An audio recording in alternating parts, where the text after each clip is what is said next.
What's up, everybody? Gibson's Lawn Service checking back in with another one. Listen, this is a tip for my new guys, not for the Z's and vets. Listen, normally your typical lawn guy, you're gonna start off with one mower. As time goes on, you'll have two as far as a backup. But if you have one mower, this is what you need. For your trailer, you need to have a spare rim and tire on your truck.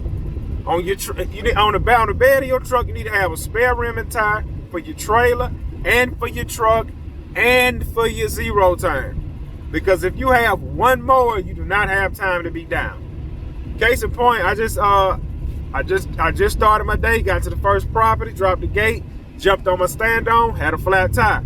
Even though I got flat out in the tire, I don't know, it was still flat. So I just moved it out the way, jumped on the other one, kept rolling. So now, but what if that was my only mower? I gotta try to find a tire, try to get it plugged, patched, whatever. But if you got a flat on your mower, no problem. Grab your spare rim and tire and just change it how you would change a normal tire and keep moving to the next one. But you will know, I need to get this straight so I have my other spare. So always have spare pieces of equipment, spare rims and tires, spare everything. So, like I say, that's where I'm at right now. I'm trying to work on buying another truck. I have backups for everything. I just don't have a backup trailer and a backup truck, but I'm working on that. But I just wanted to put this tip out here. Catch y'all on the next one. Listen, I want to put this out here. I understand, people get excited when they finally get a good lawn, man, and they want to tell the world. I get it. I understand. Man, it's so hot today. I'm burnt out, running on no sleep. But anyway, listen. I was leaving door hangers by maybe 2-3 weeks ago. Picked up this one property. Told them $70 to cut it. They was excited. We cut it. I cut it. Weedy edge. They was in love with it. 5-star review. So today was their day for me to come back again. Come back, did it again. He said, man, you got any business cards? Man, I've been telling everybody about your $70 cuts. I ain't said that. I just said, yeah, I just gave him a few cards. And he was like, man, I know a few people might call you. Okay, that's fine. And he was like, man, I'm sure you can get the neighbor yard too. I said, well, I left a door hanger about a month ago. They probably don't want to do nothing. He said, well, I'm going to go talk to him. I said to myself, I get it, but I told him, I said, man, they're not going to get the $70 price. That yard ain't been cut in about 3 months. They're going to be more like $370. But that's just another thing, man. Customers be excited to tell everybody about your work and about the price you gave them, but they have to understand everybody's price won't be the same, And on another note, I don't mean to come off rude or wrong when I say this, but people, if you have elderly parents, take care of your parents. This one lady yard I cut, I got to get a key to get in the back gate. I got to beat on the door. She's hard of hearing. I got to beat on the door. And, older people, they walk slow. So when she give me the key, I tell her, wait. I go unlock the gate and give her the key back.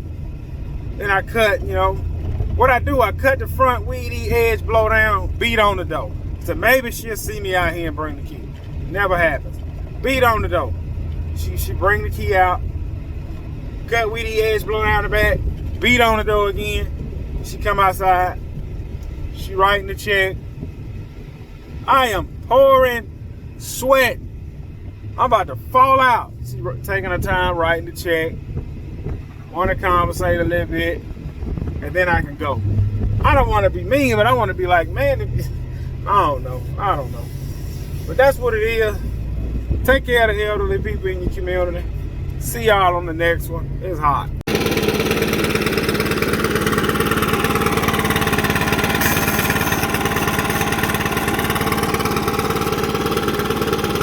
Y'all seen that string? Stihl just making it easier and easier to get rid of. I'm done with them. I'm done with Stihl. Listen, the president of the company could reach out and say, hey man, look, that blower ain't even a year old. And the string already about to break. I had my Red Max about 4 years. I ain't never had that problem. Listen, That's why I talk junk about some of these companies, because I done spent my money on it. And nobody's paying me. Well, anyway, look. The president of Stihl Company can reach out to me and say, hey, man, we see within the past year you've bought weed eaters, hash trimmers, and blowers from us, and you've had problems with everything.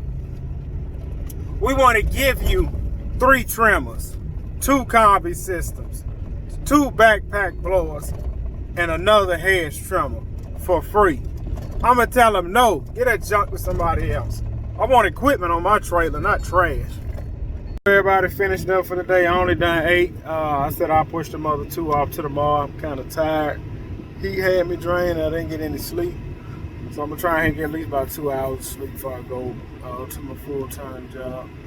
Listen, to the new guys, you will get this question in your lawn business. Can you cut the grass shorter because it's growing so fast? This is what you tell it. You have to educate your customer. This particular lawn was St. Augustine grass. I cut St. Augustine grass 3.5 on up. I don't go no lower. I don't care how bad they cry. They're going to have to fire me. They asked me, can I cut it lower? I explained to them why I don't cut it lower. Right now, we are in a drought. If I cut you want me to take my deck and set it all the way on the ground and just cut. If I do that, I will take so much off the yard. The yard will be brown. We in a drought. The sun will bake the top of those roots and potentially damage your lawn because we don't have no rain in sight. And if I keep doing that every time I come, your pretty yard, you're going to have to get resodded eventually. They got the nicest yard on the block. Nicest. Guy next door just put sod in trying to get like them. So I explained it to him. And he understood. Oh, okay, yeah, all right, man, you know what you're doing. It's just growing so fast. Well, the remedy to have the yard not growing so fast is to get it cut every week. Typically, people don't want to do that because it's quite expensive to get it cut every week. Some people will. I do have clients that are weekly, and I have some that's not. I'm going to be honest. Some people just want to just not keep the grass knocked down. They don't care how it look, and they have a pretty lawn. I told them, I said, man, we fertilize one time, you'll have the best yard on the block. He don't care about that. So when you get that question, can you cut lower? Say, no, I can't. This is why. Or this is the lowest I can cut because you can I fired a lady. I fired a lady the same day I picked up because of that reason right there, cutting the grass lower. Picked the yard up, I explained to her, we in a drought. I can't cut it an inch. I have to cut it at least 2 1/4. Blah, blah, blah, blah. She understood. Cut the grass. She called me about 2 hours later. Hey, you coming back? Like, coming back? No. Well, it's still high. That's like I explained before. If I go lower, blah, blah, blah, blah. Yeah, I know, but it's still high. Went back over there, dropped the deck on the ground. It was brown when I left, and I told her I will not be back. So you have to stick to your guns in your business. You have to explain why you do things the way you do things.